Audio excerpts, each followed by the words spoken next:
Let's be very clear right out the gate. Martell Holt did not just pop in on LA's Live with Stormy for fun. This was marketed as a 48-hour business marathon, a professional spotlight for Canvas Beauty.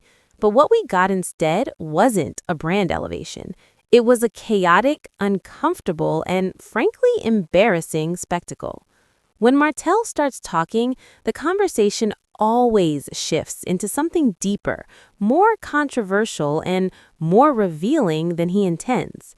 Today, we're breaking down the piano versus pear incident, why people are calling this a red pill masterclass, and why platforms continue to hand a microphone to a man who seems to thrive on controversy.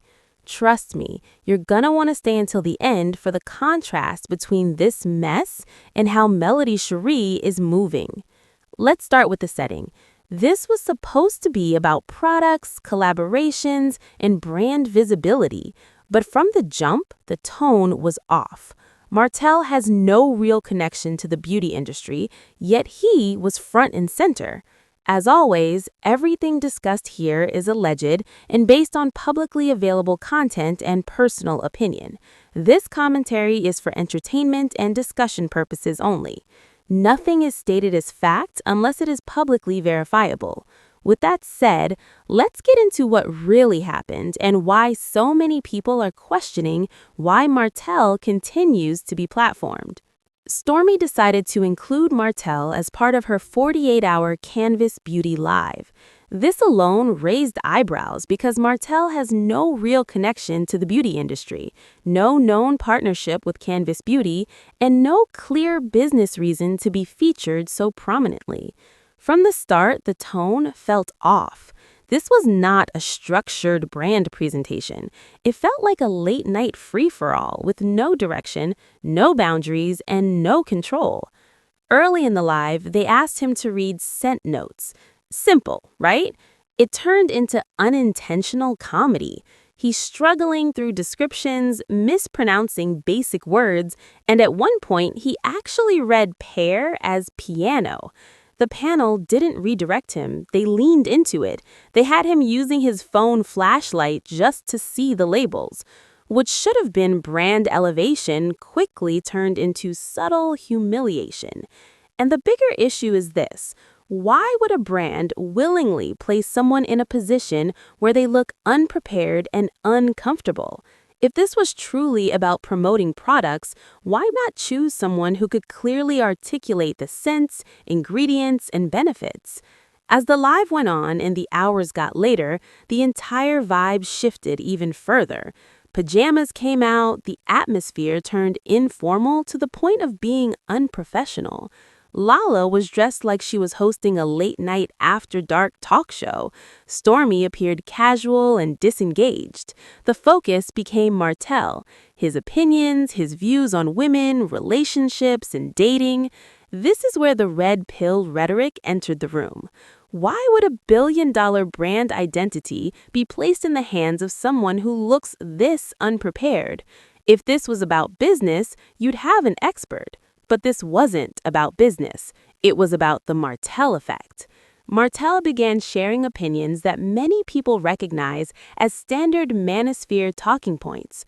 He said men are the prize. He said women have it wrong. He suggested women should cook and clean. He implied that men deserve certain things simply for being men.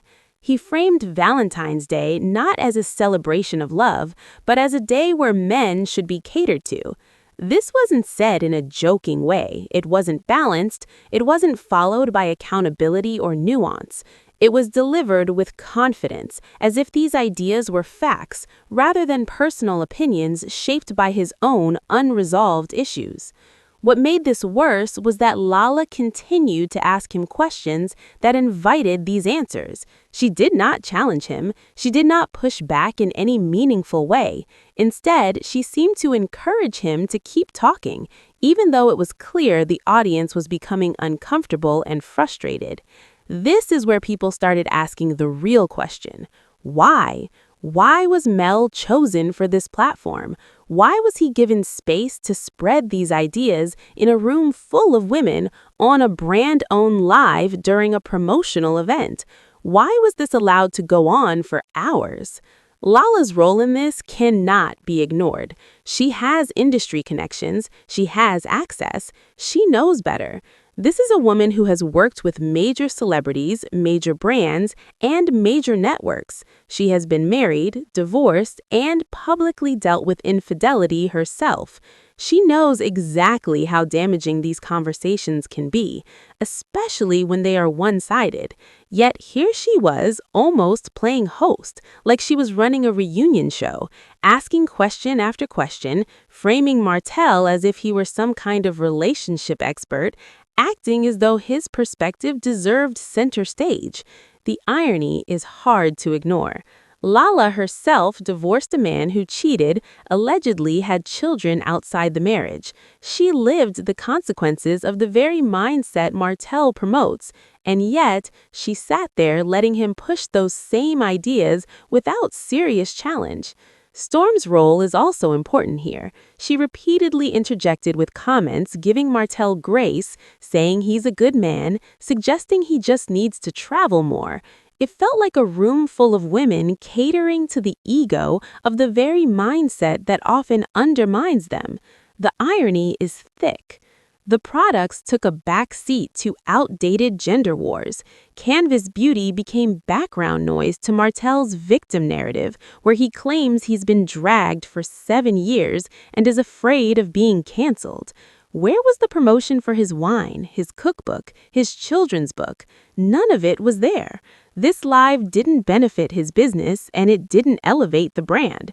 It was done for one reason: numbers. The views climbed as the mess increased. Controversy brings eyes, but it damages credibility. For some platforms, attention is more valuable than integrity. While Martell is on lives trying to provoke reactions and blaming the world for his reputation, Melody Cherie is simply moving forward. She isn't repeating the same talking points. She's raising her kids and building her own life. The contrast tells you everything you need to know about who has actually moved on and who is still stuck in the cycle. So I want to hear from you. Do you think Martell was just being honest, or do you hear the red pill undertones too? Was this a bad move for Canvas Beauty, or is all press good press? Drop your thoughts in the comments. Let's talk about it. If you enjoyed this breakdown, make sure to like, subscribe, and hit that notification bell. We don't do filters here, and we definitely don't do excuses. I'll see you in the next one.